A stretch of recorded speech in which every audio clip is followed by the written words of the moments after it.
허락하신 말씀, 우리 요한복음 말씀 보도록 하겠습니다. 자, 요한복음 말씀, 요한복음 2장 1절부터 11절까지 말씀입니다. 오늘 허락하신 하나님 말씀은 요한복음 2장 1절부터 11절까지 말씀입니다. 본 말씀 찾으신 줄로 믿고 공독하도록 하겠습니다. 사흘 되던 날에 갈릴리 가나에 혼인이 있어 예수의 어머니도 거기 계시고 예수와 그 제자들도 혼인의 청함을 받았더니 포도주가 모자란지라. 예수의 어머니가 예수에게 이르되 저희에게 포도주가 없다 하니 예수께서 가라사대 여자여 나와 무슨 상관이 있나이까 내 때가 아직 이르지 못하였나이다. 그 어머니가 하인들에게 이르되 너희에게 무슨 말씀을 하시든지 그대로 하라 하니라. 거기 유대인의 결례를 따라 두세 통 드는 돌 항아리 6이 놓였는지라. 예수께서 저희에게 이르시되 항아리에 물을 채우라 하신즉 아구까지 채우니 이제는 떠서 연회장에게 갖다 주라 하심에 갖다 주었더니 연회장은 물로 된 포도주를 맛보고 어디서 났는지 알지 못하되 물 떠온 하인들은 알더라. 연회장이 신랑을 불러 말하되 사람마다 먼저 좋은 포도주를 내고 취한 후에 낮은 것을 내거늘 그대는 지금까지 좋은 포도주를 두었도다 하니라. 예수께서 이 처음 표적을 갈릴리 가나에서 행하여 그 영광을 나타내심에 제자들이 그를 믿으니라. 아멘. 오늘 허락하신 하나님 말씀은 우리 요한복음 2장 1절에서 11절까지 말씀을 통해서 포도주가 가득한 결례의 항아리, 포도주가 가득한 결례의 항아리라는 제목으로 오늘 하나님 말씀 깨우쳐보도록 하겠습니다. 자, 오늘 우리가 함께 읽은 이 요한복음 본문 말씀에는 예수님께서 처음 표적, 첫 번째 표적을 행하신 내용을 기록하고 있습니다. 그래서 오늘은 본 말씀을 통해서 이 첫 번째 표적을 행하신 그 의미와 이 표적이 주시는, 우리에게 주시는 메시지가 무엇인지 잘 깨닫는 시간을 갖고자 합니다. 여러분, 요한복음에는 전에도 말씀드렸습니다만 총 7가지의 예수님의 표적을 선절해서 기록하고 있습니다. 주님의 행하신 표적이 얼마나 많습니까? 책으로 기록하면 땅에 쌓아둘 곳이 없을 정도로 많은 표적을 행하셨다고 사도 요한이 밝히셨는데요. 그럼에도 불구하고 특별히 이 7가지 표적만을 선별한 이유를 사도 요한은 요한복음 20장 30절 말씀에 이렇게 밝히고 있습니다.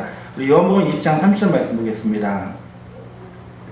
예수께서 제자들 앞에서 이 책에 기록되지 아니한 다른 표적도 많이 행하셨으나 31절입니다. 오직 이것을 기록함은 너희로 예수께서 하나님의 아들 그리스도이심을 믿게 하려 하며 또 너희로 믿고 그 이름을 힘입어 생명을 얻게 하려 함이니라 라고 말씀하고 있습니다. 사도 요한은 자신이 선별한 이 7가지 표적의 역사에는 주님을 믿는 우리에게 예수께서 하나님의 아들 그리스도를 믿게 하는 내용이 있다라고 말씀하고 있습니다. 또한 우리가 그 이름을 힘입어서 생명을 얻게 하는 지혜가 담겨져 있는 말씀이라고 밝히고 있다는 것을 알기를 원합니다. 그래서 우리는 이 사도 요한이 기록한 이 7가지 표적을 통해서 무엇을 알아야 됩니까? 바로 과연 우리에게 무엇을 믿는 것이 예수를 믿는 것인지를 우리가 깨달아야 되고요. 또한 이 말씀을 통해서 주님께서 예수 그리스도의 이름으로 우리에게 주시는 그 생명의 지혜가 무엇인지를 깨닫는 지혜가 있어야 할 줄로 믿습니다. 따라서 오늘 기록되어 있는 이 첫 번째 표적의 말씀 안에도 여러분이 믿어야 할 내용과 또한 여러분이 생명으로 여겨야 될 역사가 담겨져 있습니다. 오늘 이 말씀을 깨닫고 이 2가지 목적을 다 이루어내서 주님의 생명 가운데 들어가는 귀한 하나님의 아들들로 나타나시길 원합니다. 자, 오늘 본문 말씀인 요한복음 2장은 예수님께서 공생의 첫 해의 역사를 기록하고 있는데요. 예수님께서 공생애를 시작하시면서 어디로 가셨냐면 유대 땅 베다니로 가십니다. 베다니에 어떤 역사가 있었냐면 당시 유명한 부흥 강사였던 세례 요한이 물세례 대집회를 하고 있었어요. 그 집회에 예수님께서 참석하셔서 세례 요한에게 뭘 받으십니까? 세례를 받으십니다. 그리고 그 현장에서 예수님께서는 나중에 12사도 중에 핵심 인물이 되는 5명의 제자를 만나시게 됩니다. 그리고 그들과 함께 이제 다시 갈릴리로 돌아오셔서 이제 갈릴리에서 이제 공생의 사역을 시작하시는 내용을 본문에 기록하고 있는데요. 이때 당시 주님의 제자들로 나타났던 분들이 5분 누구냐면 여러분 잘 아시는 대로 이 안드레와 그의 형제 베드로, 그리고 필립과 나다나엘, 그리고 이제 지금 요한복음을 쓰고 있는 요한이 이제 이 5명 정도가 주님의 제자로 따르게 됩니다. 근데 이분들은 원래 누구의 제자였습니까? 이분들이 원래 누구의 제자였어요? 세례 요한의 제자였습니다. 그런데 그 아까 말씀드렸던 그 물세례 대집회에서 세례 요한이 이 제자들 앞에서 이런 말을 하죠. 세상 죄를 지고 가는 어린 양이로다. 이런 말을 듣고서 이제 우리가 누굴 따라야 되겠다. 저분을 따라야 되겠다라고 해서 주님이 계시는 처소에 가서 주님과 대화하는 가운데 이분이 우리가 기다리던 선지자가 아닌가라는 소망을 갖게 되었고, 그때부터 주님의 제자가 됩니다. 그리고 마침 고향이 또 어디예요? 같은 갈릴리였단 말이에요. 그래서 이 일이 있고 난 이후에 함께 갈릴리로 돌아오셨고, 그리고 이제 한 사흘쯤 지났을 때에 가나 혼인잔치가 열리게 되었고, 그 자리에 참석하시는 내용이 오늘 본문 내용입니다. 자, 구체적으로 어떤 역사가 있었는지 우리 본 말씀 보면서 확인해 보겠습니다. 요한복음 2장 1절입니다. 사흘 되던 날에 갈릴리 가나에 혼인이 있어 예수의 어머니도 거기 계시고 라고 말씀 시작합니다. 자, 예수님께서 이 베다니에 다녀오신 이후에 한 사흘쯤 지나서 가나에서 혼인잔치가 열렸는데, 그 혼인잔치에 누가 먼저 가 계셨어요? 어머니 마리아가 가 계신 것을 보니까 이 혼인잔치는 아마도 예수님의 친척의, 가까운 인척의 결혼식이었던 것 같습니다. 어머니가 가 계신 걸 보니까 아마도 이제 이종 사촌 정도의 아마 친척이 혼례를 치르고 있었던 것으로 예상이 됩니다. 자, 거기에 이제 예수님이 참석하십니다. 우리 2절 말씀 읽어보시면, 예수와 그 제자들도 혼인의 청함을 받았더니 라고 하고 있습니다. 자, 예수님께서는 그냥 본인만 참석하시는 게 아니라 일부러 누구를 데려가셨어요? 제자. 앞서 말씀드렸던 이 5명 정도의 제자를 데리고 이 혼인잔치에 참석하셨다고 기록하고 있습니다. 그래서 이제 이 예수님과 제자들이 이제 혼인잔치에 들어가는데, 여러분 오늘 말씀을 좀 이해하기 위해서 제가 이스라엘 유대민족의 혼인 풍습을 좀 설명드리고자 합니다. 여러분, 이스라엘의 혼례는, 이 유대인들의 혼례는 그냥 남녀가 만나서 연애를 해서 결혼을 이루는 게 아니고 여러 절차를 통해서 혼례를 치르게 되어 있습니다. 근데 이게 누구의 결정으로 이루어지냐면 주로 부모님들의 결정에 의해서 이루어집니다. 그래서 유대인의 이 혼례 풍습에서는 첫 번째 뭘 해야 되냐면 약혼을 해야 됩니다. 이 약혼은 누가 하냐면 신랑과 신부가 어렸을 때에 신랑과 신부의 부모님끼리, 서로 신뢰할 수 있는 집안 어른들끼리 합의에 의해서 약혼이 이루어지는 겁니다.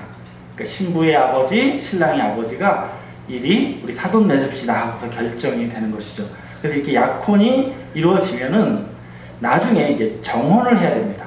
두 번째 순서로 정혼을 해야 되는데, 이 정혼이라는 것은 여자 나이가 만 12세 이상이 되면 정혼을 할 수 있다고 합니다.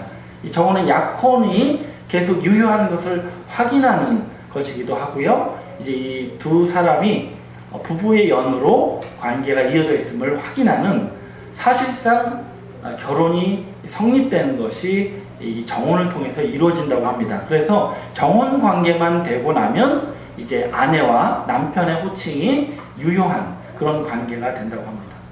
그러면 이제 정혼을 하고 나면은 이제 남자는 아버지 집으로 돌아가서 이제 부모로부터 독립하고 또 혼례를 치를 수 있는 이 경제적인 여건을 마련하기 위해서 준비를 하게 되는데요. 그 기간이 이제 길어질수록 혼례는 늦춰지는 것이고, 그 준비가 빨리 될수록 이제 혼인을 할 수 있게 되는 것이죠. 그래서 이제 드디어 이 경비가 준비되고 독립이 준비되면 이제 혼인 예식이 3번째로 이루어집니다.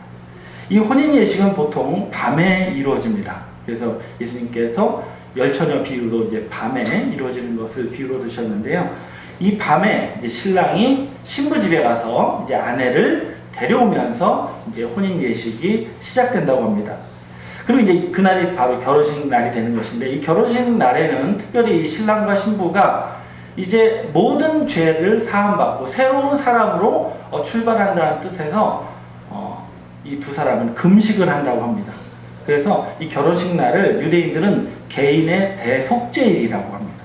이제 하나님께 모든 죄 사함받고 새로운 인생을 출발하는 것이 바로 결혼식 날이고, 이제 결혼 예식에 우리와 같이 절차를 통해서 예식이 이루어지고, 이제 맨 마지막 순서로 이 두 사람이 이제 한 몸이 되는 의식을 치르기 위해서 준비된 신방에 들어간다고 합니다. 그리고 이제 신방에 들어가서 두 사람이 의식이 끝나고 나면 이제 남편이 나와서 이 신부와 내가 한 몸이 되었다라는 것을 알리게 되면, 그때부터 이제 혼인 잔치가 이제 시작이 되는 거예요. 그래서 지금 오늘 예수님께서 이 혼인 잔치에 참석하셨다는 것은 이제 앞서 말씀드렸던 예식은 다 끝났고 이제부터 본격적으로 뭐가 시작되는 거예요? 혼인 잔치, 파티가 이제 연애가 시작되는 것입니다. 이제 우리는 이제 예식 끝나고 나면 필요연이라는 게 있잖아요. 근데 이제 유대인들은 이렇게 혼인 예식이 끝나고 이제 혼인 잔치가 이루어지는데 보통 7일을 한다고 합니다. 7일 동안 뭐 하는 거예요? 잔치를 여는 거예요. 그러니까 뭐가 많이 필요하겠습니까? 음식과 포도주가 많이 필요하기 때문에 이때 쓰일 경비를 준비하느라 이제 신랑들이 혼인 예식이 이제 늦어지는 거죠. 근데 이때 사고가 날 수 있는데, 어떨 때 사고가 날 수 있냐면, 혼인에 이제 초청을 받은 분들에 비해서 음식이 부족하거나 포도주가 부족하면 갑자기 이제 혼인잔치가 싸늘하게 식어지는 그런 사고가 발생하는데, 이런 일이 주로 이제 누가 준비를 잘해야 되겠어요? 그러면 신랑이죠. 이제 신랑이 충분한 경비로 준비를 잘 해야 되는데, 안타깝게도 주님이 참석하신 이 혼인잔치에서 이 사고가 납니다. 우리 3절 말씀 위에서 보겠습니다. 요한복음 2장 3절에 보시면 포도주가 뭐한지라? 모자란지라.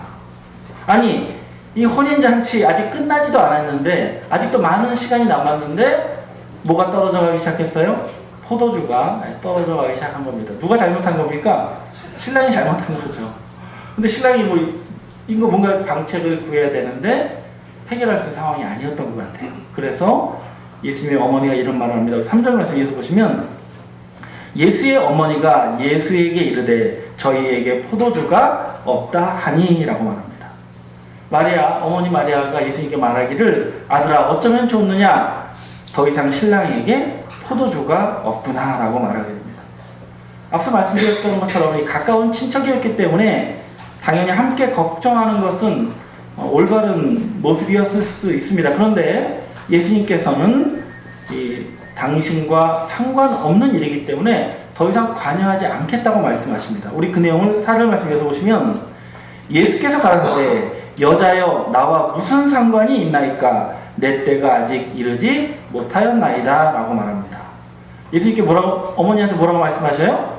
여자여 라고 말합니다. 그래서 아니, 어머니한테 여자요? 굉장히 버릇없고 경우에 안 맞는 표현 같아 보입니다만, 저도 정확하게 유대인이 아니어서 모르겠습니다. 이게 여자여라는 표현이 여성을 향한 극존칭이라고 합니다. 그래서 여사님, 사모님 하는 이런 표현인 거예요. 그러니까 이런 게 어떨 때 하냐면, 갑자기 어머니한테 사모님 이렇게 말할 수는 없잖아요. 이거 굉장히 정색하면서 하는 말이에요. 그러니까 지금 이 대화가 올바르지 않다라는 예수님의 의사를 표현한 것입니다. 그래서 여자여라고 어머니께 말씀드리고 뭐라고 말씀하십니까? 나와 무슨 상관이 있나이까? 저랑 상관이 있는 일이 아닙니다라고 단호하게 그 문제에 관여하지 않을 것을 주님께서 지금 말씀하고 있는 거예요. 그러면서 하시는 상관치 않는 이유에 대해서 또 뭐라고 말씀하시냐면, 뭐라고 했어요? 내 때가 아직 이르지 못하였나이다. 예수님도 당시 나이가 거의 30세가 되셨기 때문에 당시의 풍습대로라면 혼인을 하고도 남을 수 있는 일인데, 예수님은 뭐라고 말씀하셔요? 내 때가 이르지 않았다. 저는 아직 혼기가 안 찼습니다. 이런 뜻입니까? 이 혼인은 누구의 예식이 아니라는 거예요. 나의 예식이 아니다라고 말씀하고 있어요. 그러니까 당연히 상관할 바가 아니죠. 주님이 신랑이시라면 어떻게 해야 돼요? 무슨 수를 써서라도 지금 밖에 뛰쳐나가서 어디 마트를 뒤져서라도 포도주를 구해와야 되는 거죠. 그런데 내 일이 아닙니다. 저와 상관없습니다 라고 말하고 있는 것입니다. 근데 여러분, 예수님께서 지금 누가 이걸 걱정하고 있어요?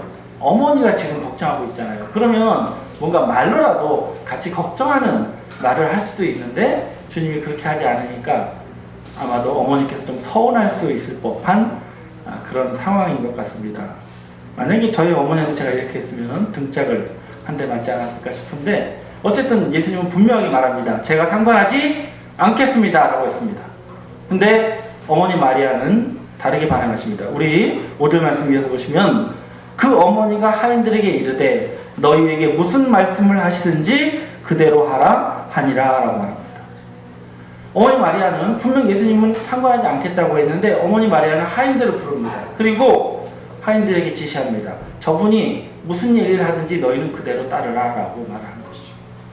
제가 과거에는 어머니 마리아의 이런 말씀이 예수님을 단순히 당신의 아들이 아니라 선지자나 또 하나님의 아들로서 어떤 역사를 하실 것을 기대하고 이런 말씀을 하인들에게 한 것이 아닌가라고 생각을 했는데요.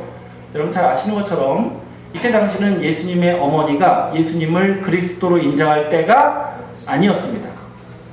그러면 이런 말을 굳이 한 것은 무엇이냐면, 제가 예상컨대 예수님은 여러분 잘 아시는 것처럼 굉장히 어머니를 사랑하고 섬기던 효자셨습니다.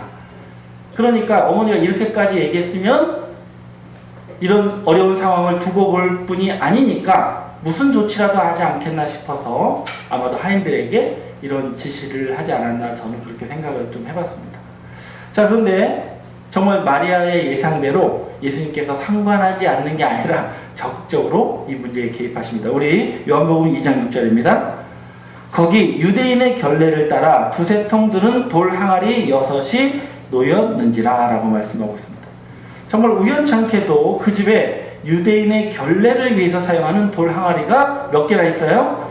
6개나 있다라고 하고 있습니다. 여기서 이제 두세 통 드는 항아리라는 것은 용량이 한 100리터가 넘는 큰 항아리가 6개나 있었다는 것을 성경에서 기록하고 있는데요. 보통 이 결례 항아리에 대해서 많은 목회자분들이 뭐라고 설교하고 있냐면, 이 결례 항아리는 이제 연회가 열리니까 유대인들은 밥을 먹기 전에 뭘 해요? 꼭 손을 씻잖아요. 그러니까 손 씻기 위해서 필요한 물을 담은 항아리가 이 결례 항아리다라고 이렇게 많이들 설명하시는데요. 여러분, 이 말씀에 보시면은 이 결례 항아리가 물이 없습니다. 나중에 주님이 이제 채우라고 하시는데 물이 없었고, 단순히 손을 씻기에는 굉장히 많은 물이 있었다는 것을 우리가 이 통이 준비되어 있었던 걸 볼 수가 있는데요. 이것을 뭐라고 표현하고 있냐면 유대인의 결례를 따라라고 되어 있거든요. 이 결례라는 건 뭐냐면 종교적인 의식입니다. 그러니까 종교적인 정결 예식을 위해서 있었던 항아리이기 때문에 이건 단순히 손을 씻는 물을 담는 통이 아니라 바로 종교적인 예식에 참여하는 자를 위해서 몸을 씻기 위해서 준비된 항아리였다는 것을 우리가 예상해 볼 수가 있습니다. 그러니까 실제로 6월절에도 이스라엘 백성들은 종교 예식을 앞서서 반드시 목욕을 했거든요. 그러면 이 결례 항아리, 사람의 몸을 씻기 위해서 그 많은 물을 담아놓기 위해서 사용한 항아리인 걸 알 수가 있습니다. 그러면 그 집에 왜 이렇게 많은 항아리가 있었는가? 우리가 예상해 볼 만한 말씀이 있는데, 우리 누가복음 2장 22절 말씀 보겠습니다. 누가복음 2장 22절 보시면 이제 예수님 아기 쳤을 때의 역사를 기록하고 있는데요. 22절에 모세의 법대로 결례의 날이 참에 아기를 데리고 예루살렘에 올라가니라고 기록하고 있습니다. 자, 예수님께서 이제 탄생하시고 33일쯤 되었을 때에 뭐라고 기록하고 있냐면, 이제 결례의 날이 찼기 때문에 아기 예수를 하나님께 드리는 그런 제사를 하기 위해서 예루살렘에 올라갔다라고 기록하고 있습니다. 여기서 말하고 있는 이제 결례의 날은 어떤 날을 말하는 거냐면, 여인이 자녀를 낳게 되면은 남아를 낳으면 33일, 또 여자아이를 낳으면 66일이 지나면 산열이 깨끗해져서 이제 하나님의 성전에 들어갈 수 있는 그런 결례의 날이 찼다는 것을 설명하고 있거든요. 그래서 우리가 예상해 볼 수 있는 것은 아마도 이 혼인잔치가 있었던 이 집안에서 자녀가 출산하는 일이 있었고, 그때 쓰기 위해서 마련했던 그 항아리가 6개나 준비되어 있었던 것을 우리가 볼 수가 있습니다. 그래서 출산한 여인이 몸을 정결케 하기 위해서 사용한 결례의 항아리가 있었던 것입니다. 결국 이거는 무엇을 따라 준비한 거예요? 모세의 율법을 따라서 결례, 정결 예식을 하기 위해서 준비된 돌 항아리가 있었는데 이걸 누가 보신 거예요? 예수님께서 보시게 됩니다. 그리고 하인들에게 지시합니다. 무슨 얘기를 지시하셨는지 우리 요한복음 2장 7절 보겠습니다. 예수께서 저희에게 이르시되 항아리에 물을 채우라 하신즉 아구까지 채우니 이제는 떠서 연회장에게 갖다 주라 하심에 갖다 주었더니 라고 기록하고 있습니다. 그러니까 마치 정결 예식을 할 때처럼 어디에 물을 채우는 거예요? 결례 항아리에 물을 채우라는 거예요. 그래서 물을 아주 가득 채우고 놨더니 이제는 누구한테 갖다 줘라? 연회장에게 갖다 주라고 하십니다. 그래서 연회장에게 전달하게 되는데 이때 이 하인들이 이 부었던 물이 이 결례 항아리 안에서 뭐가 됐어요? 포도주가 됐기 때문에 사실상 이 하인들은 포도주를 연회장에게 전달하게 됩니다. 그래서 9절 말씀 이어서 보시면 연회장은 물로 된 포도주를 맛보고 라고 기록하고 있습니다. 그러니까 이미 연회장이 전달됐을 때는 뭐로 변해 있었어요? 포도주로 변해 있었던 것입니다. 그래서 어디서 났는지 알지 못하되 물떠온 하인들은 알더라. 연회장이 신랑을 불러 말하되 사람마다 먼저 좋은 포도주를 내고 취한 후에 낮은 것을 내거늘 그대는 지금까지 좋은 포도주를 두었도다 하니라 라고 말합니다. 그러니까 연회장은 이제 이게 어디서 온 건지 모르지 않습니까? 그래서 그냥 그 맛을 보고 나니까 어때요? 지금까지 마셨던 포도주보다 훨씬 좋은 포도주를 가지고 오니까 이걸 칭찬하기 위해서 신랑을 부릅니다. 그리고 신랑한테 말합니다. 아니 어디서 이렇게 좋은 걸 놔뒀다가 가져오냐고 신랑을 칭찬하게 됐고 아까 말씀드렸던 이 혼인잔치가 잘못될 뻔했던 위기가 이제 가시게 됐고 정상적으로 무사히 이 혼인잔치를 마치게 된 역사를 지금 이 요한복음 2장이 기록하고 있는 것입니다. 그럼 이 역사가 어떤 결론으로 이루어졌는지 우리 11절 말씀 보겠습니다. 요한복음 2장 11절 보시면 예수께서 이 처음 표적을 갈릴리 가나에서 행하여 그 영광을 나타내심에 제자들이 누구를 믿더라? 그를 믿더라. 예수님을 믿더라라고. 결국 예수님께서 이 가나 혼인잔치에서 이 물을 포도주로 변하게 하신 이 이적을 통해서 자기의 영광을 드러내셨고 제자들이 드디어 이제 예수님을 단순히 그냥 따라가는 게 아니라 신뢰하고 믿는 제자들이 되게 하시는 계기가 됐다라고 기록하고 있습니다. 물론 이 표적 덕분에 이 주님을 쫓았던 5명의 제자들이 예수님을 믿게 된 것도 의미가 있는 일은 있겠습니다만 중요한 것은 뭐냐면 이것을 기록한 이유가 뭐라고 말씀하셨어요? 사도 요한이 이 이적을 통해서 누구를 믿자는 거예요? 예수님을 올바르게 믿어야 하는 역사가 무엇이고 우리가 소망을 갖고 믿어야 되는 내용이 무엇이고 또 우리가 생명을 얻어야 되는 역사가 무엇인지를 깨닫는 것이 더욱 중요한 줄로 믿습니다. 여러분 우리가 이 표적을 이해하기 위해서 먼저 알아야 될 사실은 오늘 본문의 이 물이 변하여 포도주가 되게 하신 이적을 성경은 처음 표적, 첫 번째 표적으로 기록하고 있다는 사실입니다. 무슨 표적이에요? 처음 표적이에요. 여러분 여기서 처음을 뜻하는 이 헬라어 아르케라는 단어는 시작을 말하는 단어이기도 합니다만 다른 뜻으로는 기원 또 근본을 뜻하는 단어이기도 합니다.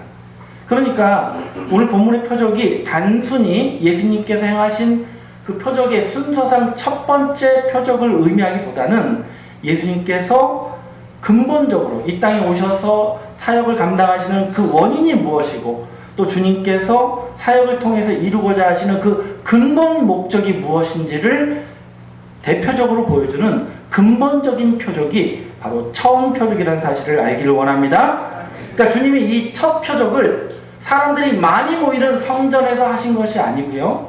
또 사람들이 눈물과 절망이 빠져있는 상갓집에 가서 하신 것도 아니에요. 어디서 굳이 하셨습니까? 혼인잔치에서 이 표적을 행하신 이유가 뭐냐? 굳이 몇 명 되지도 않는 그 5명을 믿게 하려고 이걸 한 것이 아니라 굳이 혼인잔치에 가서 이 표적을 행하신 이유는 뭐냐면 그것은 예수님께서 이 땅에 오셔서 사역을 다 감당하신 이후에 궁극적으로 완성하시고자 하는 결국 우리에게 드러내고자 하시는 그 최종적인 역사가 바로 혼인잔치의 역사라는 것을 알게 하시고자 굳이 이 첫 번째 표적을, 이 근본적인 표적을 가나 혼인잔치에서 행하셨다는 것을 알기를 원합니다. 누구의 혼인잔치의 역사를 알게 하고 싶으신 거예요? 예수님 당신의 혼인잔치를 우리에게 알려주시고자 행하신 역사라는 것을 깨닫기를 원합니다. 여러분, 이런 입장에서 봤을 때요, 예수님께서 이 가나안 혼인잔치에서 이 물이 포도주가 되게 하시는 이적은요, 주님의 철저한 계산 가운데 행하신 표적이라고 생각할 수 있습니다.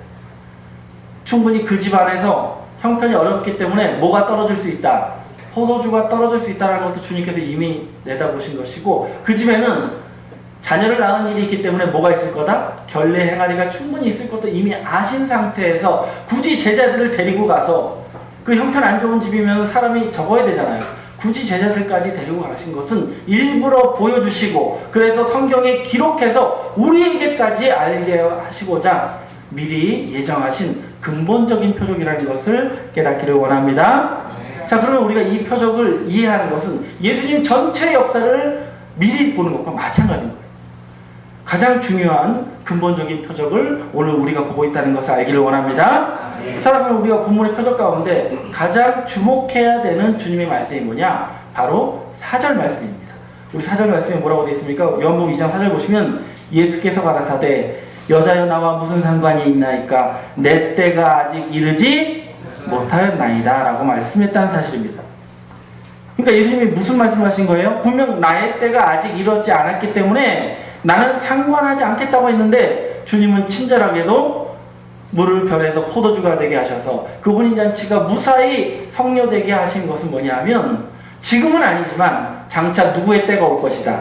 예수님의 혼인잔치의 때가 올 것이고, 그때에는 내가 온전한 포도주로 내 백성을 구원의 역사를 이루게 할 거라는 것을 우리에게 보여주신 표적이 바로 가나 혼인잔치의 표적이라는 것을 알기를 원합니다. 자, 그러면 주님께서 이 표적을 통해서 우리에게 알려주시고자 하시는 주님의 때, 내 때라고 하신 이 주님의 혼인잔치의 때는 언제이고 그때에 어떤 역사가 나타날 것을 성경은 약속하고 있는지 우리 주님의 혼인잔치의 역사를 미리 좀 만나보겠습니다. 우리 계시록 19장 6절 말씀 보겠습니다. 계시록 19장 6절입니다. 6절 제가 읽겠습니다. 또 내가 들으니 허다한 무리의 음성도 같고 많은 물소리도 같고 큰 내성도 같아서 가로되 할렐루야 주 우리 하나님 곧 전능하시니가 뭐하시도다? 통치하시도다 라고 말하고 있습니다. 여러분, 성경에는요, 계시록에 기록된 모든 심판의 역사가 끝난 이후에는 바로 전능하신 우리 하나님이 이 세상을 뭐 하신다? 통치하시는 하나님의 나라가 도래할 것을 약속하고 있습니다. 그러면 하나님께서 통치하시는 하나님의 나라가 도래하면 어떠한 역사가 반드시 나타날 걸 약속하고 있느냐? 우리 7절 말씀 읽어보겠습니다. 참으로 우리에게 기쁜 역사가 나타나는데요, 그 기쁜 역사가 뭐냐면 7절에 보시면 우리가 즐거워하고 크게 기뻐하여 그에게 영광을 돌리세 어린 양의 혼인 기약이 이르렀고 그 아내가 예비하였으니 라고 말씀하고 있습니다. 여러분, 이 세상이 우리 하나님과 그가 보내신 그리스도의 나라로 완전하게 변화되는 세상이 이르게 되면 그 시작의 역사로 어떤 이벤트가 예정되어 있다? 어린 양 예수님의 혼인잔치가 열릴 것을 약속하고 있다는 것을 알기를 원합니다. 그러니까 주님께서 내 때가 이르지 아니하였다고 하신 말씀은 바로 이 계시록 19장에 예정되어 있는 어린 양 예수님의 혼인잔치를 내다보시고 하신 말씀이라는 것을 알기를 원합니다. 그러면 주님의 때가 이르렀어요. 예수님의 혼인잔치가 이르게 되면 그러면 우리에게는 뭐가 좋겠습니까? 우리에게 어떠한 유익의 역사가 있길래 예수님께서는 당신의 그 근본의 표적을 혼인잔치에서 보여주고 계신지, 이 혼인잔치가 우리에게 어떤 유익을 주시고 축복을 주시는지 우리 계시록 19장 9절 말씀 보겠습니다. 9절 말씀입니다. 천사가 내게 말하기를 기록하라 어린 양의 혼인잔치에 청함을 입은 자들은 뭐가 있도다? 복이 있도다 하고 또 내게 말하되 이것은 하나님의 어떤 말씀이라? 참되신 말씀이라 하기로 라고 기록하고 있습니다. 여러분, 여기 이 말씀에 보시면 천사가 말씀하기를 하나님의 참되신 말씀을 기록하라고 했어요. 뭘 기록하래요? 참되신 말씀. 성경이 다 하나님의 참되신 말씀이 많은데 그 중에서도 우리가 마음에 새겨야 되고 우리의 정신에 기록해야 되는 참되신 말씀이 뭔가 봤더니 뭐예요? 어린 양의 혼인잔치에 청함을 입은 자들이 뭐가 있대요? 복이 있도다. 계시록에서 말씀하고 있는 그 복은 바로 그리스도의 나라 천국에 들어가는 구원의 축복인 줄로 믿습니다. 결국 마지막 때 주님께서 누구를 구원에 이르게 하신다는 약속입니까? 어디에 청함을 받은 자들? 어린 양 예수의 청함을 받은 자들. 그 결혼식에 들어가는 자들이 바로 천국의 백성이 될 것이고 그리스도의 나라의 주역이 될 것을 복되다라고 약속하셨다는 것을 알기를 원합니다. 그러면 우리 주님은 어떤 자들의 그리스도이십니까? 어떤 자의 그리스도예요? 장차 당신의 혼인잔치에 참여한 자들을 구원하실 자로 이 땅에 오신 분이 바로 우리의 그리스도시라는 것을 알기를 원합니다. 그러면 예수님께서 이 땅에 오셔서 바라보신 그 구원의 대상은 앞으로 당신의 혼인잔치가 열릴 때에 그 혼인잔치를 준비하고 그 혼인잔치에 참여하는 자들이야말로 바로 나의 백성이라고 미리 이 혼인잔치를 통해서 선포하셨다는 것을 알기를 원합니다. 근데 이 혼인잔치를 누가 준비한대요? 누가 예비한다고 그렇게 하고 있습니까? 우리 다시 7절, 계시록 19장 7절 보시면 우리가 즐거워하고 크게 기뻐하여 그에게 영광을 돌리세 어린 양의 혼인 기약이 이르렀고 이제 때가 되었고 그 아내가 뭐하였으니? 준비하였으니 라고 말씀하고 있습니다. 여러분 앞으로 주님께서 우리를 복되게 하시고 천국의 백성들로 인도하시는 이 어린 양의 혼인잔치는 누가 예배합니까? 예, 어린 양 예수님의 아내가 되는 바로 신부의 사명자가 준비할 것을 성경은 이미 예정하신 줄로 믿습니다. 근데 이분은 혼자 하시느냐? 그건 불가능하겠죠. 그럼 누가 함께 하느냐? 우리 8절 말씀 이어서 보겠습니다. 계시록 19장 8절 보시면 그에게 허락하사 빛나고 깨끗한 세마포를 입게 하셨은즉 이 세마포는 성도들의 옳은 행실이로다 하더라라고 하고 있습니다. 굉장히 은유적인 표현인데요. 어린 양의 아내, 그 신부의 사명자 혼자서 이 혼인잔치를 예비하는 게 아니라 마치 신부가 세마포로 단장하는 것처럼 그에 속한 많은 성도들이 옳은 행실을 통해서 자신들의 옳은 행함을 통해서 어린 양 예수님의 혼인잔치를 함께 예비하고 준비하고 또 그 혼인잔치에 참여하는 백성이 될 것을 성경은 예정하고 있다는 것을 알기를 원합니다. 결국 마지막 때에 어린 양의 아내가 되는 사명자와 또 그 사명자에 속한 많은 거룩한 하나님의 백성들이 이 땅에 주님의 강림을 예비하는 혼인잔치를 준비하는 백성들로 나타날 것을 확정했다는 것을 여러분 마음에 새기시길 원합니다. 이것이 하나님의 참되신 말씀이라는 사실입니다. 이 말씀을 이루려고 주님이 2000년 전에 굳이 그 5명의 제자들 이끌고 가서 우리 앞에서 그 혼인잔치에서 물이 포도주가 되게 하시는 결국은 혼인잔치를 완성하시는 것을 표적으로 보여줬다는 것을 깨닫기를 원합니다. 그러면 어린 양 예수님의 혼인잔치도 준비돼야 되는데 이것을 준비하기 위해서 무엇이 마지막 때 예비되어야 되겠습니까? 여러분 육신적인 혼인잔치가 무엇 때문에 잘못될 뻔했어요? 뭐가 없어서? 포도주가 없어서. 마지막 때도 마찬가지입니다. 충분한 하나님의 백성들을 살릴 수 있는 영적인 포도주가 준비될 때 주님의 혼인잔치는 시작될 수 있다는 것을 알기를 원합니다. 그럼 포도주가 준비되어야 되는데 포도주는 무엇을 통해서 주님이 준비하신다고 표적으로 보이셨습니까? 무엇을 통해서? 무엇을 사용하셨습니까? 네, 결례의 항아리를 사용하셨습니다.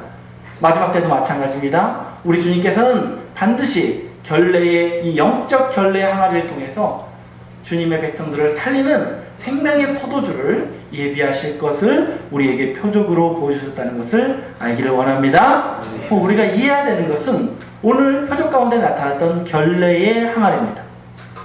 여러분 이 결례의 항아리의 근본이 되신 분은 하나님께서 이 땅에 하나님의 백성들을 정말 정결케 하시기 위해서 이 땅에 보내신 근본 결례의 항아리는 어떤 진짜 돌 항아리가 아니라 바로 우리 예수님이라는 것을 알기를 원합니다.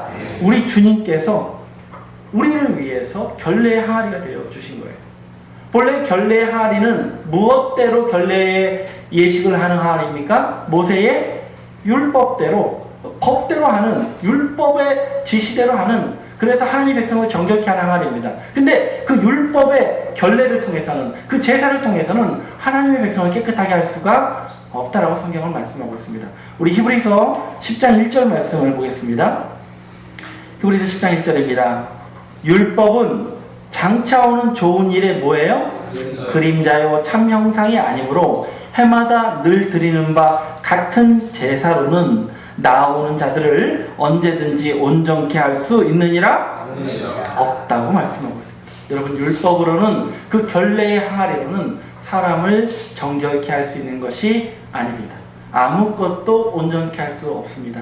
그것은 단지 진짜 정결케 되는 예식의 그림자요 참 형상이 아니라고 한 줄로 믿습니다. 그럼 참 형상은 누구예요? 이 땅에 결례의 항아리로 오신 우리 주님이 바로 진정 우리를 정결케 하시는 분이라는 것을 알기를 원합니다. 히브리서 7장 27절 말씀 좀 이어서 보겠습니다.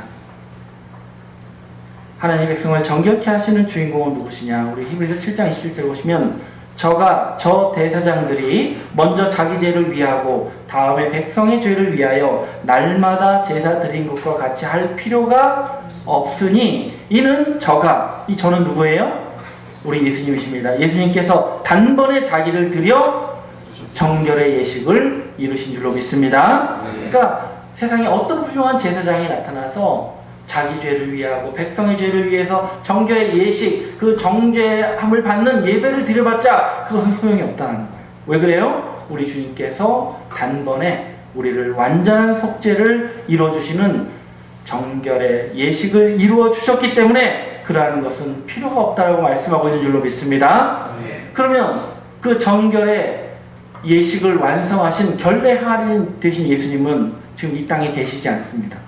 그러면 이 결례의 예식을 이루어내고 어린 양 예수의 혼인잔치를 이루어야 되는 마지막 때에 필요한 결례의 항아리는 무엇이 되어야 하겠습니까? 무엇이 되어야 하겠습니까? 바로 이 땅의 교회들입니다.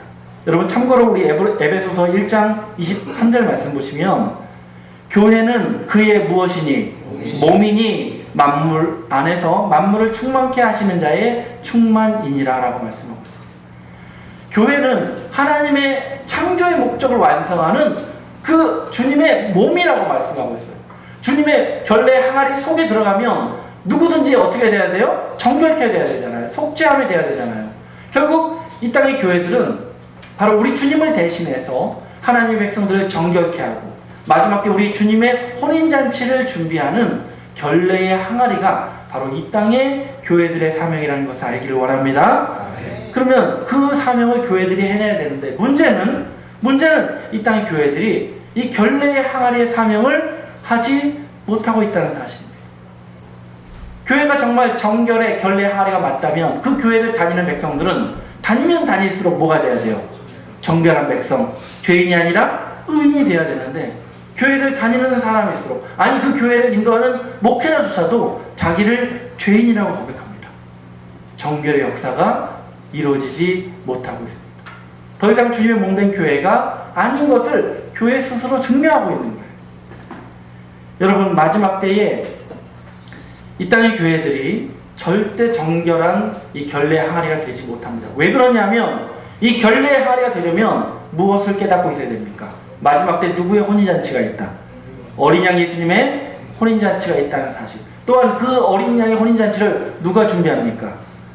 어린 양의 아내가 존재해야 된다는 사실이 중요한데 이런 사실도 알지 못하고 또 예수님께서 우리를 율법에서 해방하셨음에도 불구하고 그것을 깨닫지 못하고 여전히 마치 과거에 그 혼인잔치에 있었던 그 율법대로 만들었던 그 껍데기뿐인 돌 항아리처럼 여전히 율법을 붙잡고 율법 안에서 하나님의 백성들을 구원의 백성으로 인도하겠다고 있는 이 땅의 교회들은 전혀 이 결례의 항아리의 기능을 갖지 못하고 있는 거짓된 항아리로 나타나고 있다는 것을 알기를 원합니다. 그래서 뭐가 필요하겠습니까? 진짜 이 참된 정결의 예식을 이루어내고 어린 양 예수의 혼인잔치를 준비하는 진짜 결례의 항아리가 이 땅에 필요하다는 것을 알기를 원합니다. 그러한 항아리가, 그러한 교회가 이 땅에 존재한다면 그 교회 안에서는 반드시 이 말씀을 만나게 됩니다. 우리 로마서 8장 1절 말씀 보겠습니다. 로마서 8장 1절 말씀해 보시면, 그러므로 이제 그리스도 예수 안에 있는 자에게는 결코 정죄함이 없나니 이는 그리스도 예수 안에 있는 생명의 성령의 법이 죄와 사망의 법에서 너를 해방하였음이라 라는 말씀입니다. 그리스도 예수 안에 있는 자는 죄를 정할 수가 없어요. 왜 그래요?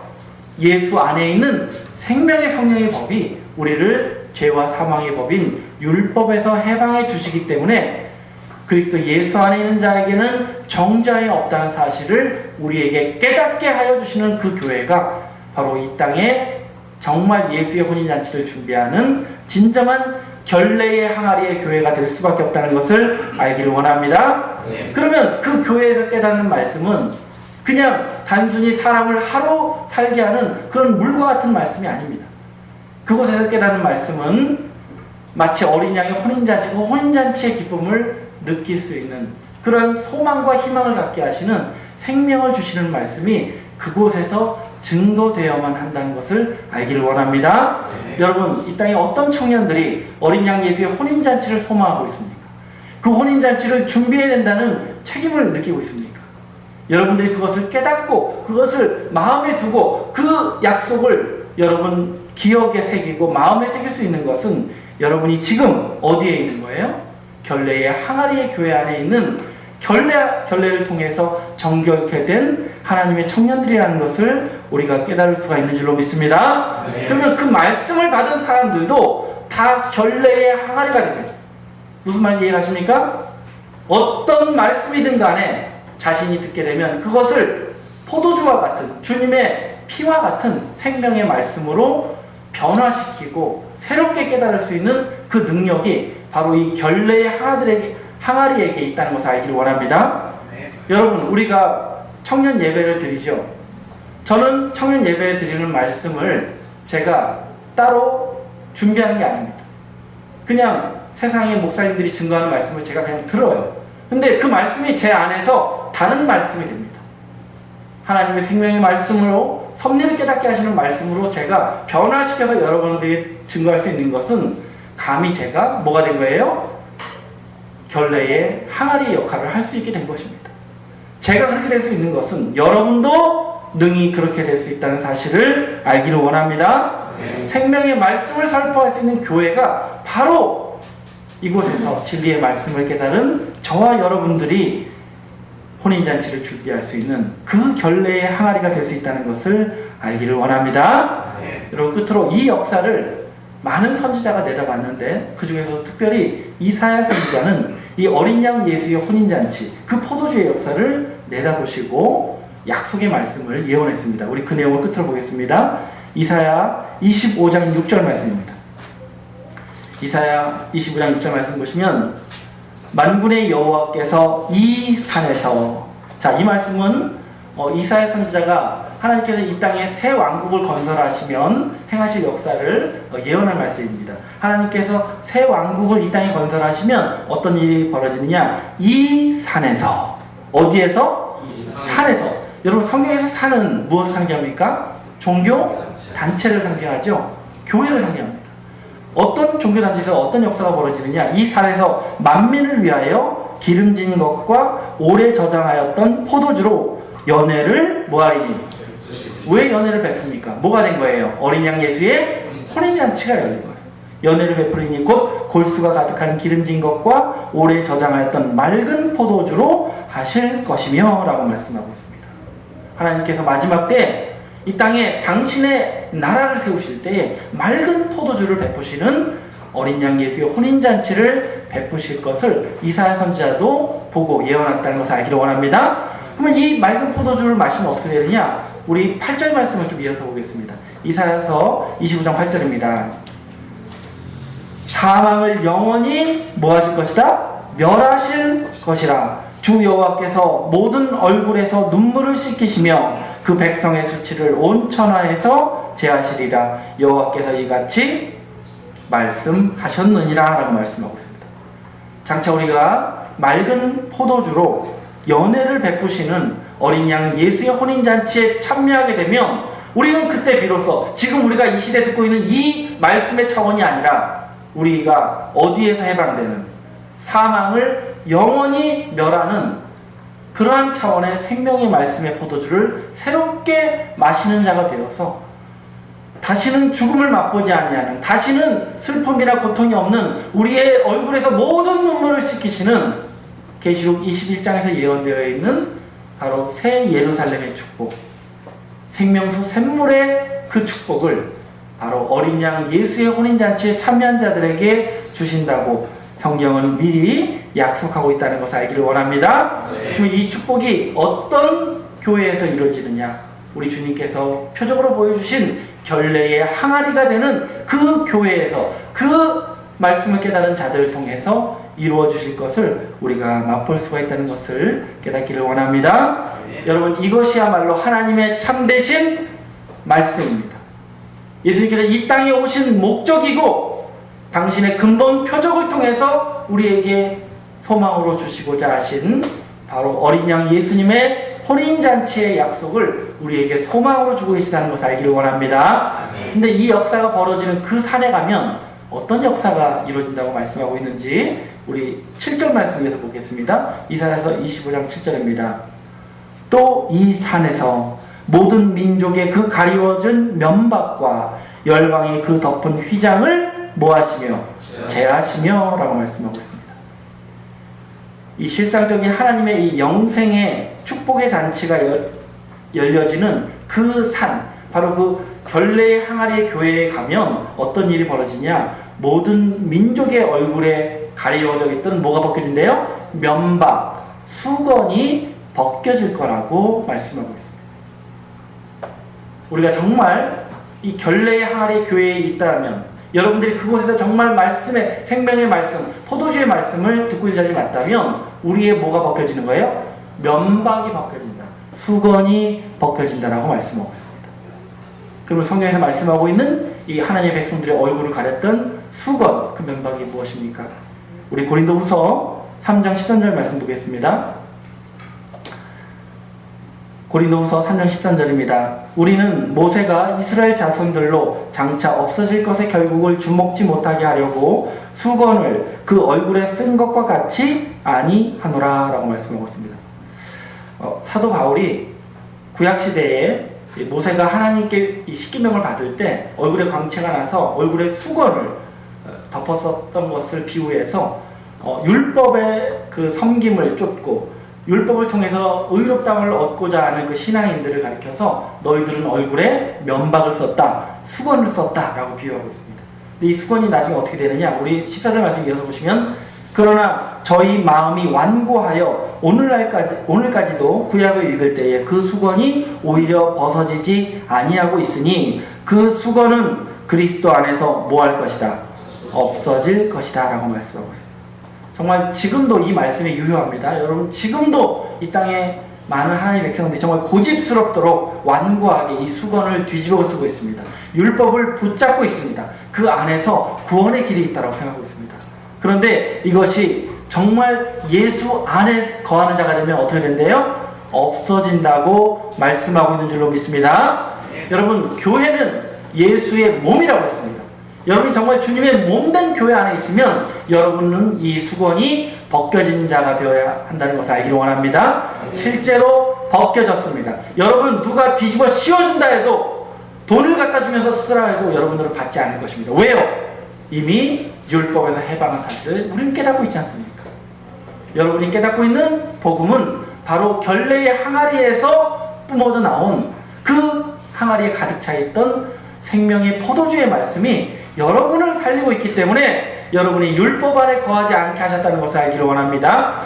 이제는 새로운 영의 말씀으로, 새로운 길의 말씀으로 우리가 나아갈 수 있게 하신 이 역사는 바로 주님께서 첫 표적으로 보여주신 바로 완전한 근본의 표적, 우리를 어린 양 예수님의 혼인잔치로 인도하는 결례의 항아리 안에 들어오게 하시는 그 은혜의 역사라는 것을 여러분이 마음에 새기시길 원합니다. 왜요? 이게 참되신 하나님의 말씀이기 때문에 그렇습니다. 제 얘기가 아니라, 다른 목사님의 주장이 아니라 바로 하나님의 말씀입니다. 여러분, 이러한 말씀을 깨달은 저와 여러분들은 여러분의 정체성을 좀 분명히 해주시기 바랍니다. 이 땅에 아직도 율법의 굴레를 벗어나지 못하고 엉뚱한 곳에서 죄를 뒤집어 쓰고 있는 저 하나님의 백성들을 어린 양 예수님의 혼인잔치로 인도해서 정말 천국으로 인도할 수 있는 자들은 결례의 항아리의 포도주를 마신 자들 뿐이라는 것을 알기 원합니다. 여러분들이 그 결례의 항아리가 되어주셔야 한다는 것을 이 말씀은 우리에게 주장하고 있는 것입니다. 여러분들이 어떠한 소망을 가지고 어떠한 희망을 꿈꾸던 간에 여러분이 이 말씀을 맛본 이상, 결례의 항아리 안에 들어온 이상, 이제 우리도 결례의 항아리가 되어야 하시고 또 많은 하나님의 백성들을, 아니 여러분이 알고 있는 하나님의 백성들, 예수 믿는 자들을 이 결례의 항아리의 말씀으로 또 깨끗게 하고 정결케 할 수 있는, 그래서 어린 양의 혼인잔치로 인도할 수 있는 그 인도자가 바로 어린 양의 혼인잔치의 말씀을 깨닫는 저와 여러분들이기 때문에 이 사명을 또 마음에 새기시고 이 말씀을 마음에 새기시고 신앙할 수 있는, 가치 있는 신앙을 하는 저와 여러분이 되시길 예수님의 이름으로 축원합니다. 감사합니다. 말씀 마치겠습니다.